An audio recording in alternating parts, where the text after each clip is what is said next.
The most common and some of the weirdest questions I got from my run across America. And if you don't know, I ran from California to New York, a marathon a day for 100 consecutive days for almost 3,000 miles running from California to New York. And the most common question I got was, how many sneakers did you go through? Which kind of makes sense, because I'm running 26 miles a day, so how many sneakers did you go through? Well, I wore out 12 flat out bald. I had 4 more that I used that I didn't wear out, and then I had a bunch of others that I didn't really wear much at all. And here's the reason that I had so many sneakers that I didn't use, but I had purchased them, was because as I was running, my feet kept growing. So it would grow through muscular, it actually got bigger, stronger, muscular. I guess the tendons and the ligaments would also spread out. I didn't lose my arch. That's another question I get, is did my arch get flatter running that many miles? No, it didn't. My arch is still very, very high, like it's always been. But my foot got bigger, a full 2 sizes bigger than when I left California. And so I had to keep changing sneakers. I had to keep buying new sneakers that were bigger and wider. So part of it was that my feet literally got more muscular and stronger, but part of it was also swelling.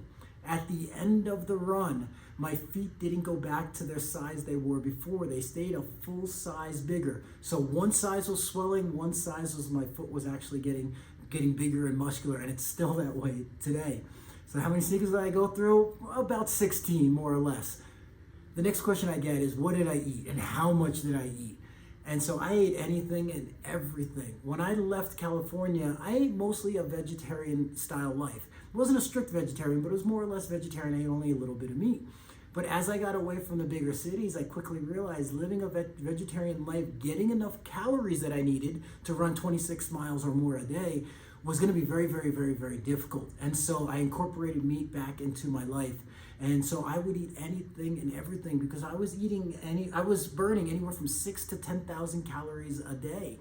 And so I just needed a lot of food. And I ate that in whatever form I could. I tried to eat it healthy as much as I could, but that wasn't always possible. So I would eat anything. And when you get into Texas, the barbecue, whew, man, is it good. And so I ate a lot of barbecue. To keep from losing weight, I ended up eating a lot of milkshakes. I do not recommend this because it is not healthy long term, but I needed the calories during this event. And I ate a lot of healthy food as well as a lot of high calorie foods, just simply so I could keep the energy going and be able to run. So I ate anything, I ate everything, and I ate about 6,000 to 10,000 calories a day. Another question I got is, like, how did you deal with this? With the boredom, like what did you listen to? What was your method for getting through the boredom in the extreme? Because I was on the road for anywhere from 4 to 8 hours a day, depending on the day, the terrain, the altitude, and all these different things. And so I never listened to music, podcast, or anything. I didn't even wear earphones the vast majority of the time, like probably 98% of the time.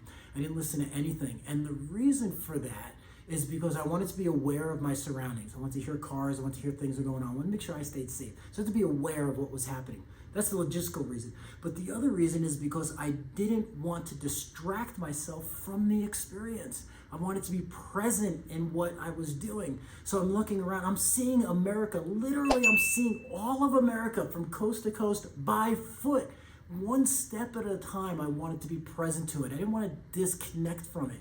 And still today, when I run, I never listen to anything. I don't bring my earphones with me at all. I have my phone with me in case I need it for an emergency, but I don't listen to anything because I want to be part of the experience. And I also want to condition my mind for the discipline of dealing with the boredom and the pain as well. So it's a meditation in a way, and it's a mindfulness when I running without any sort of distraction. I know a lot of runners like, I could never run without music. Well, that's why you need to run without music. You need to run so you can be present during that doing whatever you're doing. You want to be present with what you're doing. So run without music.